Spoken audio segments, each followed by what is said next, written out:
This week on SheridanMedia.com is presented by Smart Talk 106.3. I'm Steve Sisson. Governor Mark Gordon announced that the last Wyoming National Guard members serving in Washington, D.C. as part of the Capitol Response Mission have returned home. Approximately 30 members of the Wyoming Army National Guard volunteered to continue efforts in Washington, D.C. following the approved requests from the federal government to provide security, communications, and logistical support. It's officially spring, and that means spring sports. Here's James Timberlake. The spring sports season got underway over the weekend for the Sheridan Broncs and Lady Broncs. The Bronc and Lady Bronc track teams traveled to Buffalo for duels to open the season. The Lady Broncs won their matchup 85-59, and the Broncs won theirs 95-31. They will travel down to Cody for the Cody Track Invite later this weekend. The Bronc and Lady Bronc soccer teams continued the opening weekend for spring sports when they also traveled down to Buffalo to take on the Bison and Lady Bison, and then to Worland to take on the Warriors and Lady Warriors. The weekend was a success for both Sheridan soccer teams, going 3-1. The Lady Broncs beat Buffalo first on Friday, 6-1, then Worland on the road on Saturday, 4-0. The Broncs suffered the lone loss of the weekend, beating Buffalo first on Friday, 4-0, then losing to Worland on Saturday, 4-1. The Broncs and Lady Broncs soccer teams will play again over the weekend when the Lady Broncs take on Laramie at home on Friday and Cheyenne South on Saturday, also at home. The Broncs take on both Laramie and Cheyenne South as well. However, they will be on the road in Laramie on Friday and Cheyenne South on Saturday. Finally, the Sheridan Junior Hawks ran their record to 37-1 and pushed their win streak to 36 in a row, beating the Gillette Wild on both Friday and Saturday by scores of 3-2. The Hawks will look to end the regular season with their win streak intact this weekend when they close it out at home against the Helena Bighorns on both Friday and Saturday, with the puck scheduled to drop at 7:30 for both of those games. Sheridan Media's popular online basketball bracket game returns for another year. With details, here's Mallory Bumbaka. Hoops Hysteria is back. What a wild start to the tournament. Sign up is over, but you can still compare your top picks with our VIPs. Can you rise up to the challenge?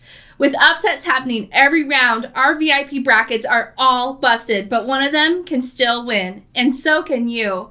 One lucky person who has the most points and their bracket already submitted to Sheridan Media for the overall bracket will win $500 in UW clothing, gear, and swag from Kilpatrick Creations.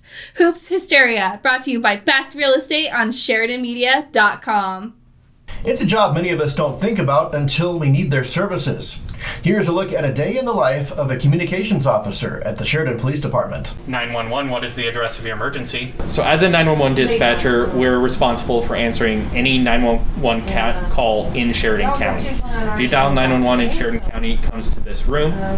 Any routine call, we call it routine call, but any call that comes in on a non-emergency line, that's the regular phone line here at the police department or through the sheriff's office.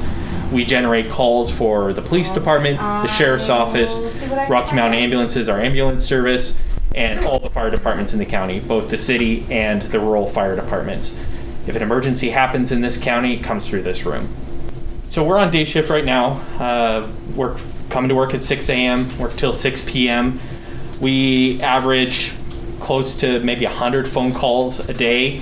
Really depends on the day. Some days are a lot busier than others. Some days are a little bit calmer, but at any moment that can be a light switch. It can flip where we have 3 calls on hold, 3 officers on a traffic stop, a medical going, and we got to keep track of everyone. Probably the biggest thing that I think shocks people is how often people misdial 911. People have iPhones, they have their watches, they have their phone in their pocket. You hit the buttons the right way and the phone calls 911. We are required to call you back to make sure that everything's okay if you don't stay on the phone. I would say close to 60%, maybe 40 to 60% of 911 calls are pocket dials. So it really is absolutely anything. It could be absolutely nothing. Someone could be dying. It's a light switch. That's the hard thing about the job. Is like I'm here every day, so what seems normal to me is no one else has ever experienced. This week on SheridanMedia.com is presented by Smart Talk 106.3, helping you get smarter about money with The Ramsey Show, Ken Coleman, and Jared Dillion every weekday. Smart Talk also welcomes Major League Baseball this year, providing live coverage of Colorado Rockies games throughout the season. Smart Talk at 106.3 FM and streaming at SheridanMedia.com. For news throughout the week and to listen to Sheridan Media radio stations live, go to SheridanMedia.com. I'm Steve Sisson. Have a great week.